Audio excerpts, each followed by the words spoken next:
सबसे पहले हमारा नारा है सारे मुस्लिमों का पूरे देश में, न दूरी है न खाई है, मोदी हमारा भाई है। और मोदी की गारंटी 101% सत्य हुई है और होती रहेगी आगे भी। जेलर वाला बाग जेजे क्लस्टर से ही श्री मोहम्मद मंजूर शाह और श्रीमती अमीना बेगम को आमंत्रित करता हूं प्रधानमंत्री महोदय के कर कमलों से अपने घर की चाबी प्रतीक रूप में प्राप्त करने के लिए, और इनके लिए भी तालियों की गूंज, आपकी आवाज करतल ध्वनि की मंच तक भरपूर आनी चाहिए। उन सभी परिवारों के लिए ये आपकी शुभकामनाएं और बधाई है देवियों सज्जनों। आपको फ्लैट की चाबी मिली है, झुग्गियों से अब फ्लैट का जो सफर है क्या लग रहा है, कैसा अनुभव है आपका? बहुत अच्छा है, बहुत शुक्रिया अदा करते हैं और हम लोग घर मकान दिया, बहुत खुश हूँ, बच्चे भी खुश हैं।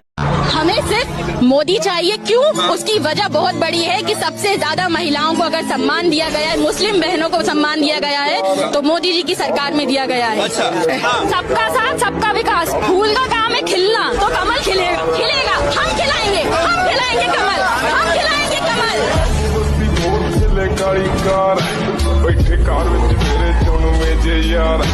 इंडिया की हुकूमत देखो जी, मुसलमान भी अच्छे उधर खुशहाल है। हम तो आप देखें, आपकी जब भी किसी इंडियन मुसलमान से मुलाकात, जब हज या उम्रे पे जाएं, वहां पर किसी इंडियन मुसलमान से बात होगी, वो यही बोलेगा कि मैं बहुत खुश हूँ, मैं बहुत मुतमईन हूँ।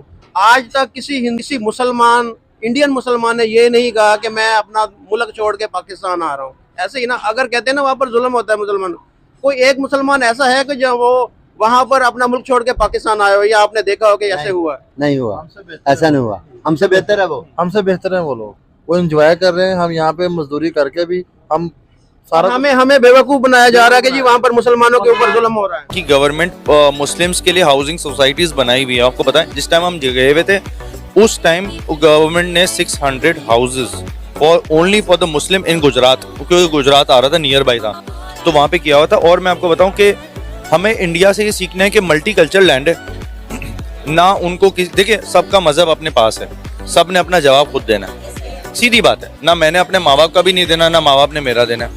मेरा रिलीजन मेरे पास है, वो उसको आप ओबे करें, उसको आप सिस्टम पे चलें जैसे चल रहे हैं। बाकी वहाँ पे मल्टी कल्चर है, उसी तरह पाकिस्तान के प्रधानमंत्री का ये कहना कि भाई हिंदुस्तान के मुसलमानों को डरा के रखा जाता है, हिंदुस्तान के मुसलमान तो इस समय खौफ के साए में जी रहे हैं, ऐसा कुछ है क्या? ऐसा कुछ नहीं है। पाकिस्तान ऐसे चिल्ला रहा है, चिल्लाने दीजिए, हम लोग खुद समझदार हैं, हिंदुस्तान में रह रहे हैं, कोई डर कोई खौफ नहीं है। हम अपने मुल्क में बहुत आज़ादी से हैं और बहुत आसानी से ज़िंदगी गुजार रहे हैं और मोहब्बत के साथ गुजार रहे हैं।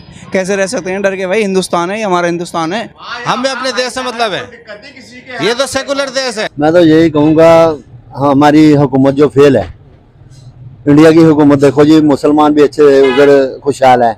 हम तो आप देखें, आपकी जब भी किसी इंडियन मुसलमान से मुलाकात, जब हज या उम्रे पे जाएं, वहाँ पर किसी इंडियन मुसलमान से बात होगी, वो यही बोलेगा कि मैं बहुत खुश हूँ, मैं बहुत मुतमईन हूँ। आज तक किसी मुसलमान, इंडियन मुसलमान ने ये नहीं कहा कि मैं अपना मुल्क छोड़ के पाकिस्तान आ रहा हूँ। ऐसे ही ना, अगर कहते हैं ना वहाँ पर जुल्म होता है मुसलमान, कोई एक मुसलमान ऐसा है कि जब वो वहाँ पर अपना मुल्क छोड़ के पाकिस्तान आए हो, या आपने देखा हो कि ऐसे हुआ? नहीं हुआ, ऐसा नहीं हुआ। हमसे बेहतर है वो, हमसे बेहतर है वो लोग, वो एंजॉय कर रहे हैं। हम यहाँ पे मजदूरी करके भी हम सारा हमें बेवकूफ बनाया जा रहा है कि जी वहाँ पर मुसलमानों के ऊपर जुल्म हो रहा है। 1500-2000 दिहाड़ी कमाने वाला बंदा भी घर जाके फारग है, कुछ भी नहीं कर रहा। वो घर जाएगा, जाके खर्चे करेगा और शाम को देखा जेब में एक पैसा भी नहीं उसके पास। सर, इंडिया के अंदर 80 करोड़ अफराद ऐसे हैं जिन्हें फ्री राशन मिलता है। बिल्कुल खुश हैं, वो बिल्कुल खुश हैं। हम तकलीफ में हैं, हम कलमा पढ़ने वाले तकलीफ में हैं। वो इंडिया में है ना, वो कर रहे हैं, एंजॉय कर रहे हैं, सारा कुछ कर रहे हैं। हम यहाँ पे काम करके भी मतलब मसरूफ ही हैं, बस मसरूफ ही हैं, इससे ज्यादा। अब हम कश्मीर की बात अगर की जाए, हम ये कहते हैं कि जी कश्मीर बनेगा पाकिस्तान, कश्मीर बनेगा, कब बनेगा? अब कश्मीरी भी वो इस हालत, पाकिस्तान की हालत देख देख के वो ये कहते हैं कि जी हम इधर ही ठीक है, हमने पाकिस्तान के साथ नहीं मिलना, हम हमारे अलग से एक स्टेट बन जाए। उनको कह रहे हैं हमारी अलग से दुनिया ठीक है, हमें इधर नहीं आना चाहते, उन्हें ना ही आए तो बेहतर है। हमसे अपने आप को नहीं संभाला जा रहा, तो हमने उनको क्या संभाला? जारी से बार हम खुद ही अपने बच्चों का, अपने बड़ों का खर्चा नहीं अफोर्ड कर पा रहे। अगर वो भी मतलब कि इसमें आगे तो वो भी बेचारे गुर्बत में आ जाएंगे। इससे बेहतर है कि वो उनके लिहाजा जमहूरियत दी जाए, इधर ना आए वो। इसका मतलब यही, आप सारे इस चीज पे एग्री करते हैं कि इंडिया के मुसलमान हमसे बेहतर है, हमसे बेहतर है। निशान भाई, आज जिस टॉपिक पे हम बात कर रहे हैं वो ये है कि हम इंडिया से पार्टीशन के बाद अलग हुए, जब इंडिया मुत्तहिद था पहले, तो उसका मकसद ये था हमारा कि हमने आज़ादी के साथ खुशहाली के साथ ज़िंदगी गुजारनी है। तो आप समझते हैं कि हम इसमें कामयाब हो गए? नहीं जी, हम बिल्कुल कामयाब नहीं हुए। इससे तो अच्छा हम उनके साथ ही रह लेते। आज वो हमसे ऊपर है, उनका पासपोर्ट हमसे ऊपर है, उनकी करेंसी हमसे ऊपर है, हर चीज़ में वो हमसे अच्छे हैं। हमारे पास क्या है, हमारे पासपोर्ट की कोई वक़्त नहीं है, हमारी करेंसी, हम बांग्लादेश से भी नीचे हैं, जो कि हमसे अभी 71 में, हाँ जी 71 में आज़ाद हुआ है। अभी कल की बात है और हमें 75 साल हो गए हैं। कुछ भी नहीं है इस मुल्क में, क्या है बस।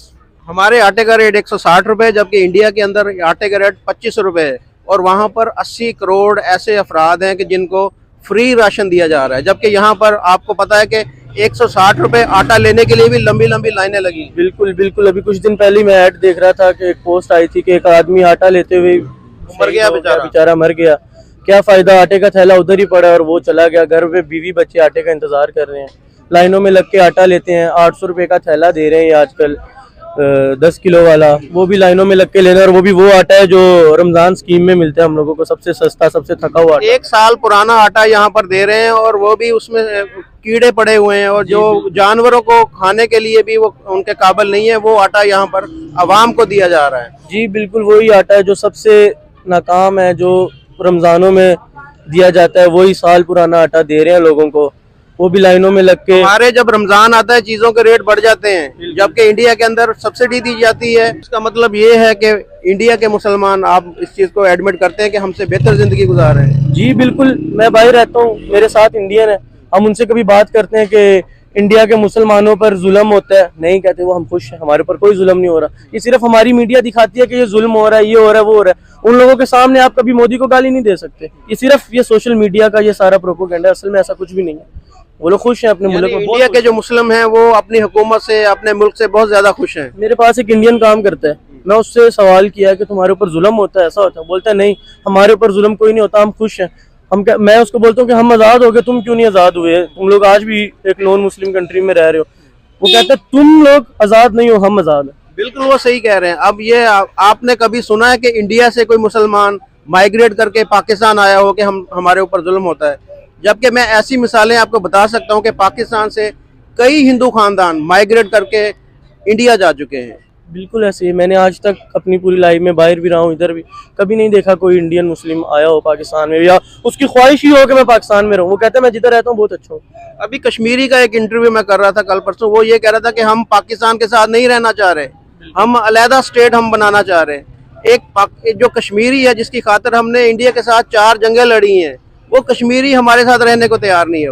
बिल्कुल सर जी, किसी भी कश्मीरी के अंदर से आप दिल जाने तो वो पाकिस्तान के साथ बिल्कुल नहीं रहना चाहता। इसीलिए तो वो आज ऐसे हैं, वरना वो कब के आज़ाद हो चुके होते।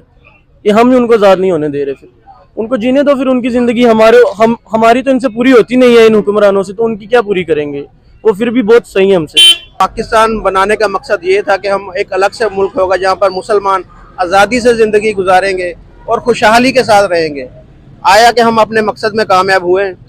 यार हम ना वो जिस मकसद के लिए कायदे ने पाकिस्तान बनाया था, वो उसमें तो हम लोग, हमारे हुक्मरानों ने हमें बहुत पीछे धकेल दिया हुआ है। तो वो चीज़ें तो है नहीं। इस्लाम में भी हम बहुत पीछे हैं, बाकी चीज़ों में पीछे हैं, झूठ, मुनाफिकत, मुनाफाखोरी। लेकिन हम इंडिया से पार्टीशन जब हमारी हुई, इसी वजह से की गई थी कि हमने आज़ादी के साथ रहना है, हमने खुशहाली के साथ रहना। इंडिया में आटे का रेट 25 रुपये है और हमारे आटे का रेट 160 रुपये है। तो ये फिर देखें ना, हमने जिस मकसद के लिए उनसे अलग हुए थे, हमने कहा जी यानी कि हम कुछ करके दिखाएंगे, कुछ बन के दिखाएंगे। तो हम, बांग्लादेश हमसे 71 में अलग हुआ, वो हमसे आगे निकल गया। तो हमारी ये तनज़्ज़ुली की वजह क्या है सारी? असल में हमारी तंजली की वजह यही है कि वो हम लोगों के जो अब इंडिया में ना 1947 से लेके अब तक मेरा ख्याल 20 या 21 वज़ीर-ए-आज़म आए हैं, और हमारे इधर 31 आ चुके हैं। और वहाँ पे जो ना उनका वज़ीर-ए-आज़म आर्मी चीफ सेलेक्ट करता है, यहाँ पर आर्मी चीफ जो है ना वो वज़ीर-ए-आज़म सेलेक्ट करता है। ये फ़र्क है बस। तो यहाँ पर क्यों फलाही इदारे या कुछ इस तरह की चीज़ें क्यों नहीं हो रही कि जिस तरह इंडिया के अंदर BPL कंपनी है, वो 5 किलो आटा हर फैमिली को दे रहा है, और 80 करोड़ से ज़्यादा लोग ऐसे हैं कि जिनको राशन बहुत कम रेट में दिया जा रहा है। तो पाकिस्तान के अंदर इस तरह के इदारे या इस तरह की कंपनीज क्यों नहीं आगे आ रही है अवाम की खिदमत के लिए? यार असल में ना हम लोग खुद ही नहीं सही हैं। अभी ये यहाँ पे कोई बंदा को काम करने के लिए आ जाए ना, तो हम लोग उससे ऐसा झपटते हैं जैसे को पता नहीं क्या हो गया। हम कौम ही जो ना वो सही नहीं है, ठीक है ना। कोई बंदा किसी का हक खाने के लिए हम इस तरह छीनते हैं जैसे छीनने का हक होता है, ठीक है ना। ये चीजें अब देख लें, रमजान शरीफ आने वाला है, हर चीज 10 गुना बढ़ जाएगी। दूसरी कौमों का ये होता है कि जब रमजान शरीफ आता है वो चीजें सस्ती करते हैं, यहाँ पे वो चीजें महंगी हो जाती हैं। इंडिया में ऐसे है कि रमजान शरीफ में चीजें सस्ती हो जाती हैं और हज के ऊपर बहुत ज्यादा सब्सिडी दे रहे हैं वो। दोस्तों, अक्सर सोशल मीडिया और कुछ विदेशी नैरेटिव में यह दावा किया जाता है कि भारत में अल्पसंख्यक समुदाय सुरक्षित नहीं हैं और उनके साथ भेदभाव होता है। लेकिन अगर हम जमीनी हकीकत को ईमानदारी से देखें तो तस्वीर इससे काफी अलग नजर आती है, क्योंकि भारत की पहचान केवल किसी एक धर्म या समुदाय से नहीं बल्कि सबका साथ सबका विकास जैसी सोच से बनी है। हाल ही में दिल्ली के अशोक विहार क्षेत्र में सरकार द्वारा झुग्गियों में रहने वाले सैकड़ों परिवारों को पक्के और सुरक्षित मकान उपलब्ध कराए गए, जहां अलग अलग धार्मिक और सामाजिक पृष्ठभूमि के लोग वर्षों से कठिन परिस्थितियों में जीवन बिता रहे थे। इन परिवारों को आधुनिक सुविधाओं से लैस नए फ्लैट सौंपे गए, जिनका उद्देश्य केवल छत देना नहीं बल्कि उन्हें सम्मान, सुरक्षा और बेहतर भविष्य की ओर ले जाना है। इन घरों में रहने वाले लोगों में हिंदू, मुस्लिम, सिख और अन्य समुदायों के परिवार शामिल हैं, जिससे यह साफ संदेश जाता है कि सरकारी योजनाएं धर्म देखकर नहीं बल्कि जरूरत देखकर बनाई जाती हैं। भारत में लोकतंत्र की सबसे बड़ी ताकत यही है कि यहां योजनाओं का लाभ नागरिकता के आधार पर मिलता है, न कि आस्था के आधार पर। जो लोग केवल टीवी डिबेट या सोशल मीडिया पोस्ट देखकर यह मान लेते हैं कि भारत में किसी खास समुदाय को दबाया जाता है, उन्हें जमीनी स्तर पर हो रहे विकास कार्यों को समझने की जरूरत है। आज झुग्गियों की जगह बहुमंजिला इमारतें खड़ी होना इस बात का प्रतीक है कि सरकार का फोकस गरीबी हटाने, जीवन स्तर सुधारने और हर व्यक्ति को गरिमापूर्ण जीवन देने पर है। यह भी सच है कि पड़ोसी देशों में भारत को लेकर कई बार नकारात्मक प्रचार किया जाता है, लेकिन सच्चाई प्रचार से नहीं बल्कि काम से सामने आती है। भारत में शिक्षा, स्वास्थ्य, आवास और रोजगार से जुड़ी योजनाएं सभी के लिए समान रूप से लागू होती हैं, और यही वजह है कि आम नागरिक अपने जीवन में वास्तविक बदलाव महसूस कर रहा है। किसी भी देश की प्रगति का आकलन बयानबाजी से नहीं बल्कि नागरिकों के जीवन स्तर से किया जाता है। और जब एक झुग्गी में रहने वाला परिवार पक्के घर की चाबी अपने हाथ में लेता है तो वह केवल एक मकान नहीं बल्कि एक नई शुरुआत पाता है। इसलिए जरूरत इस बात की है कि अफवाहों और अधूरी जानकारी के बजाय तथ्यों को देखा जाए और यह समझा जाए कि भारत की असली ताकत उसकी विविधता, समान अधिकार और लोकतांत्रिक मूल्यों में छिपी है।